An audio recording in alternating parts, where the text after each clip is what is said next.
దమ్మాలపాటి శ్రీనివాస్ వాస్తవంగా సుప్రీంకోర్టుకు సంబంధించిన లాయర్లు ని పట్టుకొచ్చి చంద్రబాబు గారికి సంబంధించినటువంటి బెయిల్ వ్యవహారము ఆయన అరెస్ట్ వ్యవహారం ఇవన్నీ పెట్టుకుంటే సిద్ధార్థ లోద్రా లాంటి వాళ్ళు రకరకాల విచిత్రమైనటువంటి ఇది చేసుకొచ్చారు.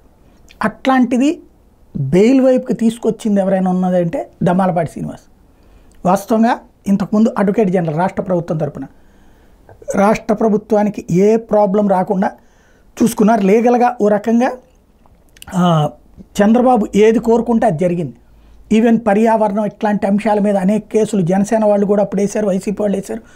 ఏది కూడా వర్కౌట్ కాకుండా ప్రభుత్వానికి ఇబ్బంది లేకుండా కోర్టులో చూసుకోవడంలో సక్సెస్ అయ్యారు అప్పుడు దమ్మాలపాటి. అట్లాంటి దమ్మాలపాటి ఇది పక్కన పెట్టి లోద్రాకి ఇచ్చిన తర్వాత ఇబ్బంది పడ్డారు. తర్వాతన దమ్మాలపాటి ఇన్వాల్వ్ అయిన తర్వాత చంద్రబాబుకి పూర్తి రక్షణ వచ్చింది. ఆయన బెయిలు వ్యవహారం అంతా నడిచింది.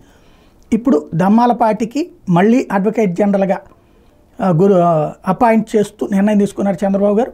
చాలా కీ నిర్ణయం, బాధ్యతాయుతమైన నిర్ణయం.